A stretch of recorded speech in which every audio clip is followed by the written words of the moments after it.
Something is going on in the water in Cleveland. What do you mean, like Lake Erie catching fire or something? No, that's good. That's a good joke though.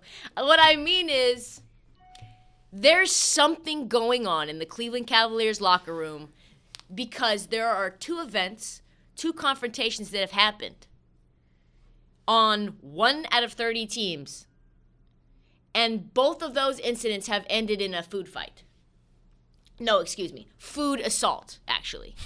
Because a food fight really implies that, like, everyone's doing it, that I throw at you, you throw at me. No, this is one guy taking a hot bowl of soup and is like, splash!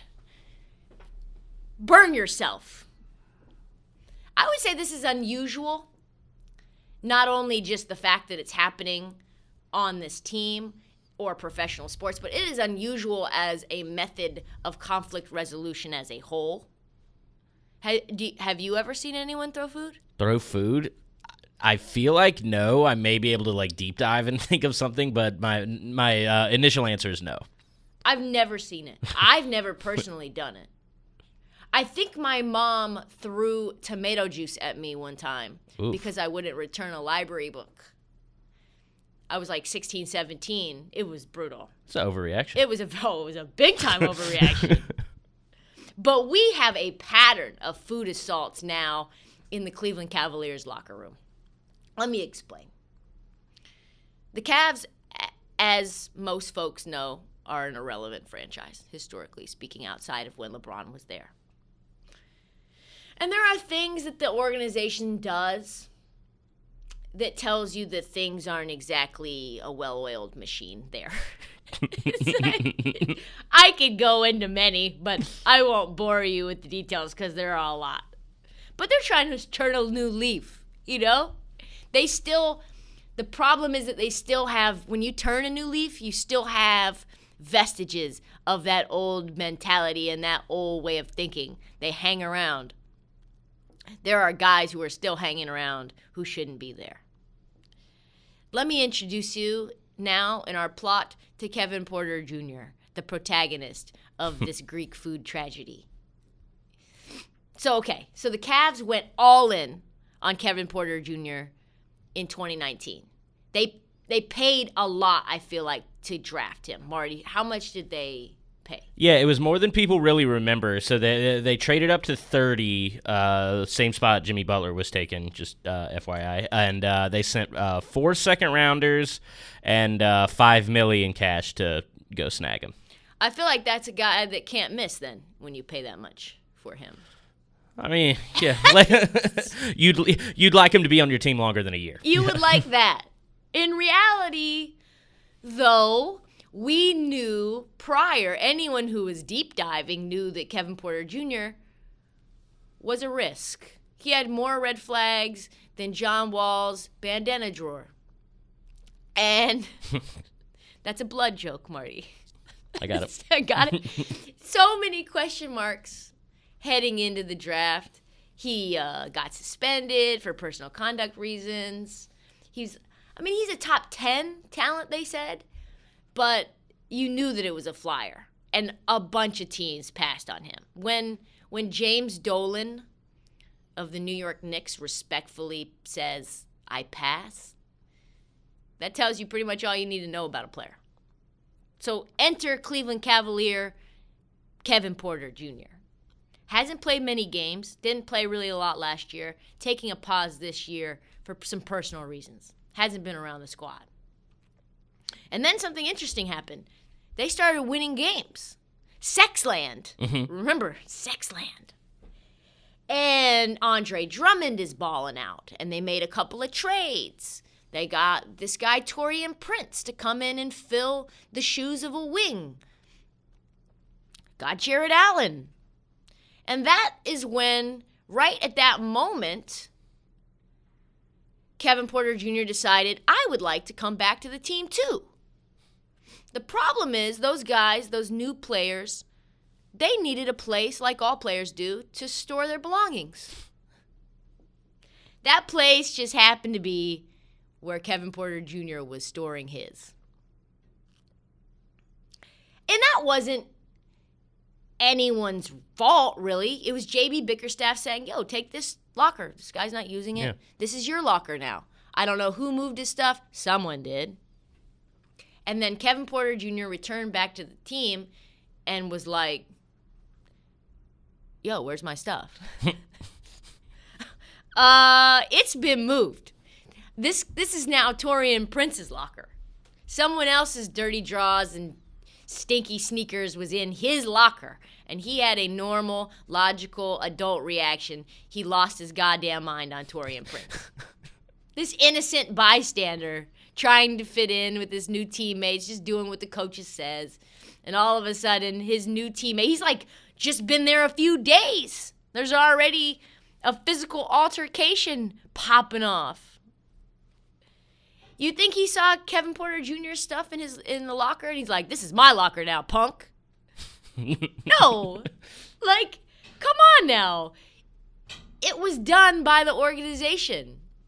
But Kevin Porter Jr., he took that shit really personal. Like, very personal. His locker was jacked. And is it fair that he lost his mind? Again, the TNT boys sounded off on that. Apparently, it's a big deal. What an outburst, Ernie. No, that's disrespectful. I mean, can't do that. I don't care if you're the first man, 12th man. You can't move my locker without calling me and be like, hey, we're going to move your stuff and move it from one area. First of all, there's personal things in there. Let's start there. Secondly, like, that is the ultimate sign. There's three things that is the signs of respect for players. Their area, you know it is. Their area, their uniform number. Like, all of a sudden you come in and like, oh, we gave you a number to Shaq because we just, whoa, wait. Like, that would be disrespectful. So that is a disrespect. I would say those guys know best.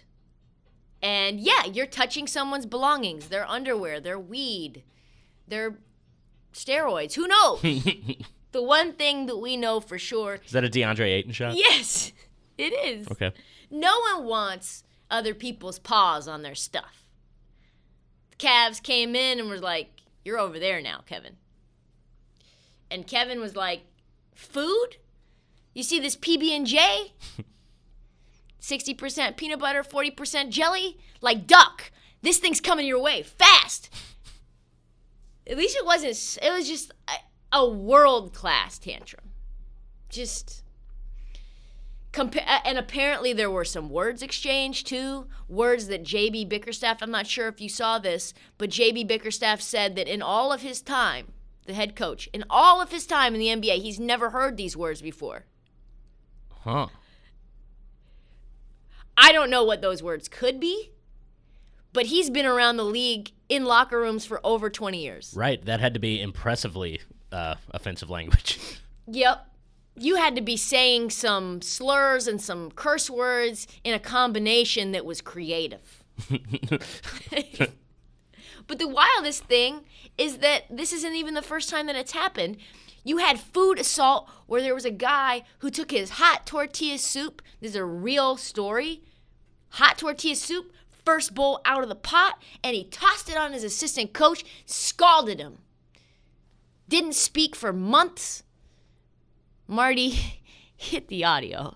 But I want to know, okay? Did he throw the soup at you, or did he throw the bowl along with the soup at you? Like, did he, like, pour the soup on you, or did he launch the bowl? Well, for a long time, I refused to talk about the soup incident. This is a safe space.